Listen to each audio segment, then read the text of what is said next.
Karena berutang 100.000 yuan ke bank, dia memutuskan untuk melompat ke sungai dan mengakhiri hidupnya. Demi mengatasi rasa takut akan kematian, dia menelepon bank untuk mengonfirmasi kembali jumlah utangnya. Utang besar itu memperkuat tekadnya untuk mati.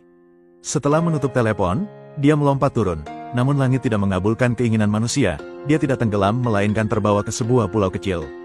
Pulau kecil itu terletak tepat di bawah jembatan penyeberangan sungai. Di tempat ini sepi dan tidak ada yang peduli dengan keberadaannya. Meskipun dirinya sendiri tidak ingin hidup lagi, namun naluri bertahan hidup membuat dia ingin segera pergi dari sini. Dia berada di bawah jembatan, tetapi pilar jembatan sangat tinggi, tidak bisa memanjat ke atas. Lalu dia ingin berenang ke tepi seberang, tetapi karena tidak tahu berenang, akhirnya hanya bisa terseok kembali ke pantai. Kegagalan terus-menerus membuat dia merasa putus asa, berpikir kalau tahu begini, seharusnya dulu melompat dari gedung 63 lantai itu.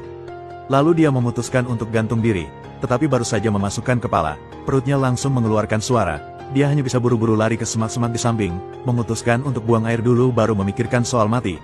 Namun saat buang air, dia tanpa sengaja menemukan, di tanah kosong di depannya tumbuh penuh deretan merah. Dia memetik satu bunga dan memasukkannya ke dalam mulut. Rasa manis di mulut adalah rasa masa kecil dalam ingatan. Kemanisan alami dari madu bunga semakin menonjolkan penderitaan hidup. Dalam sekejap ini, dia teringat pada kehidupan miskinnya. Setelah restrukturisasi perusahaan, dia menganggur. Tidak hanya membawa utang besar, istrinya juga menggugat cerai belum lama ini. Melihat kembali hidupnya terasa seperti tanah yang sedih, dia tiba-tiba tidak bisa menahan diri untuk menangis. Setelah meluapkan emosinya, dia menjadi berpikir jernih. Jika sekarang dirinya bahkan tidak takut mati, maka lebih baik bertahan hidup untuk sementara.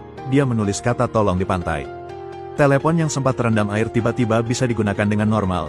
Memanfaatkan baterai telepon yang tersisa, dia mulai menelepon keluar meminta bantuan. Dia mengatakan kepada polisi bahwa dia terjebak di sebuah pulau tak berpenghuni di tengah kota, tetapi polisi hanya mengira dia sedang membuat laporan palsu.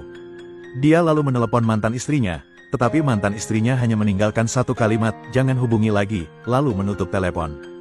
Dinginnya kenyataan membuat dia menyadari, bahkan jika dia kembali ke kota, hidupnya pun tidak akan menjadi lebih baik. Jika hidup yang semula adalah jurang tanpa sinar matahari, mengapa tidak meninggalkan semuanya dan hidup di pulau terpencil ini? Karena itu, dia mengubah tulisan di pantai dari "tolong" menjadi "halo", lalu makan jamur liar di hutan untuk mengganjal perut. Dia meniru acara bertahan hidup di alam liar dan mulai mengebor kayu untuk membuat api. Namun sampai tangannya lecet dan melepuh karena menggosok, rumput kering juga tidak menunjukkan tanda-tanda terbakar. Dia seketika merasa semakin marah, langsung berhenti, terlebih dahulu menyalakan sebatang rokok untuk mengurangi kekesalan dalam hatinya. Setelah itu, dia mulai mengumpulkan sampah rumah tangga di pulau. Benda-benda yang biasanya terlihat menjijikkan ini semuanya adalah persediaan bertahan hidup di masa depan bagi dirinya. Setelah mengelilingi pulau terpencil, dia juga menemukan sebuah perahu bebek kecil yang rusak. Dia menyeret